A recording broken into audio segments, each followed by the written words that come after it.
왔으니까 우리가 체결하는 방법에 대해서 간략하게 설명을 해드리고 다시 또 현장으로 돌아갈 수 있도록 하겠습니다. 먼저 손잡이에 나와 있는 이 부분을 관성 브레이크라고 해요. 관성 브레이크 같은 경우에는 잡을 때는 한번 딱 누른 상태에서 이 상태에서 뒤로 한번 누르면 짤깍 소리가 나요. 이 상태면 이제 관성이 잡힌 거고요. 그리고 우리가 옛날 차량 동일하게 관성 브레이크를 풀어줄 때는 앞에 있는 를 눌러준 상태에서 뒤로 제끼면서 그대로 내려주시면 됩니다. 자, 관성 브레이크 같은 경우에는 우리가 주차 시 정박했을 때 그리고 위험했을 때만 사용을 하시고요. 따로 그 외에는 절대 사용하지 않는다는 점. 만약에 이 관성 브레이크가 올라가져 있는 상태에서 운행을 하시게 된다면은 바퀴에 있는 볼트가 열이 많이 받으면서 녹을 수가 있어요. 브레이크가 잡혀 있으니까. 그러면서 바퀴가 풀릴 수 있는 대형 사고가 날 수 있기 때문에 반드시 관성 브레이크는 내려서 운행을 하신다는 것을 꼭 확인을 해 주셔야 되고요. 그 다음에 두 번째로는 이 앞부분을 이제 오버론 디바이스라고도 하고요. 아니면 이제 커플러라고도 그냥 간단하게 얘기를 하는데요. 말 그대로 볼과 이 앞에 있는 오버론 디바이스를 연결해 주는 거라고 보시면 되세요. 뭐 딱히 설명드릴 부분은 이따가 체결하면 다시 한번 설명을 드리고요.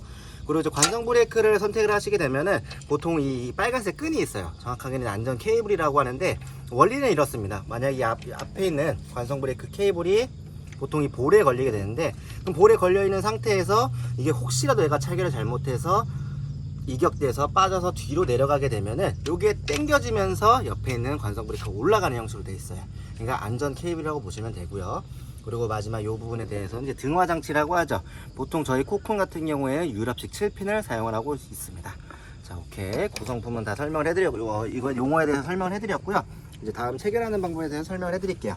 자, 먼저 볼보다 이 커플러를 높게 올리기 위해서 차키를 많이 돌려주세요. 자, 여기서도 주의사항이 하나 있는데 이 자퀴 같은 경우에도 너무 많이 돌리면 요 앞에 있는 메인 대에서 빠질 수가 있어요.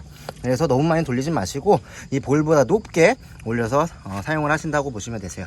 그리고 보통 이쪽에는 이제 저희가 이제 알코 손잡이라고 해가지고 옵션을 거의 대부분 장착을 해드리는데 그 알코 손잡이에 힘을 주고 이 앞쪽은 방향만 잡아준다 생각하시면 되세요. 다시 한 번 더 오른쪽에 힘을 주고 왼쪽은 방향만 잡아준다. 그리고 요 관성 이 앞에 있는 커플러는 원래 흔들려요. 많이 이것도 질문을 좀 하시더라고요. 그래서 잡아 당겨서 앞으로 당겨서 볼에 맞춰준 다음에 이 상태에서 이제 자퀴를 돌려가면서 볼에 맞추시면 되세요. 어느 정도 볼에 맞추면 지가를 타고 들어가면서 이렇게 딸깍 빠집니다.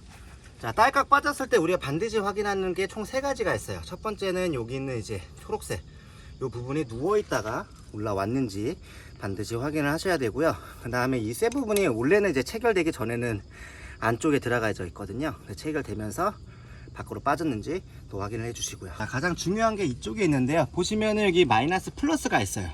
보통 우리가 체결되기 전에는 이쪽에가 있거든요. 이쪽에 가 있다가 체결되는 순간 여기 플러스로 와요. 근데 이 플러스로 왔는지 꼭 반드시 확인을 하셔야 됩니다. 만약에 요거가 마이너스로 가 있다든지 너무 중앙에 가 있으면은 체결이 잘 안 된 거거든요. 반드시 플러스로 왔는지 요 3가지를 꼭 확인을 해 주셔야 됩니다. 자, 이렇게 해서 체결을 다 확인을 해 주셨다면은 이제 아까 말씀드린 이제 안전 케이블과 등화 장치 핀을 걸어 주실 텐데요. 보통 이 안전 케이블은 여기다 거셔야 되시고요. 또 불안하신 분은 가끔 여기다 거시는 분도 있으시더라고요.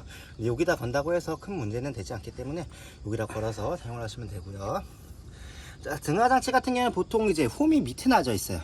그리고 마찬가지로 이제 차량에 있는 등화 장치에도 홈이 밑에 나와져 있는데 홈과 홈을 6시 방향을 맞춘 상태에서 옆으로 꺾어가면서 이렇게 집어넣어 주시면 되세요. 꽉. 자, 여기서도 좀 주의사항이라기보다는 이 선 같은 경우에도 축 처지면 땅바닥에 쓸려서 좀 이게 안 좋은 경우들이 있거든요. 이럴 때는 몇 가지 방법이 있는데 저희 같은 경우에는 보통 요거 살짝 꼬아서 이렇게 집어넣는 걸 추천을 드립니다. 뭐 가끔 요렇게 여기 앞에 있는 커플러에 돌려서 하시는 분도 있으신데 이게 상황에 따라서 내가 유턴을 한다든지 각도가 꺾인 데에서 좌회전 우측으로 들어가게 되면 이게 짧아요. 우리가 각이 이제 벌어지면서 그러면서 이게 자연스럽게 빠지는 경우들 가끔 있거든요. 그래서 전선을 너무 많이 꽂지 말고 적당하게 꼬아서 바닥에 닿지 않을 정도까지만 이렇게 해주시면 됩니다. 그러면 마지막으로 이제 자퀴를 끝까지 다 올려주셔야 돼요. 자, 잡키일은 이동 중에는 굴러다니지만 운행 중에는 반드시 올려놔야 되거든요. 요것도 초보자분들께서 많이 실수를 하시는 거예요. 잡키를 그냥 내려놓은 상태에서 운행을 하셔서 이제 이게 잡키가 부러지는 경우가 있는데, 자, 여기서도 한번 보시면은 여기 이제 여기 보면 여기 이렇게 U자 모양으로 홈이 나져 있어요. 이 U자 홈에 날개가 다 들어갈 수 있게끔 해서 반드시 바퀴를 고정을 해 주셔야 됩니다. 그리고 보통은 이제 바퀴 방향은 우리 트레일러 쪽에서 진행을 하시면 되고요. 여기서 이제 회전 클램프 같은 경우에는 다 조인 상태에서 레바를 당겨서 돌리시면 되는 거고, 일반 자킬 같은 경우는 앞에 있는 레바를 돌려서 즐겁게 맞은 다음에 그대로 끝까지 다 올려주시고 다시 반대로 세게 조여주시면 됐습니다. 꽉 조여서 떨어지지 않게끔 해주시면 됩니다. 자, 이러면 견인 장치 세결이 끝나시는 거죠.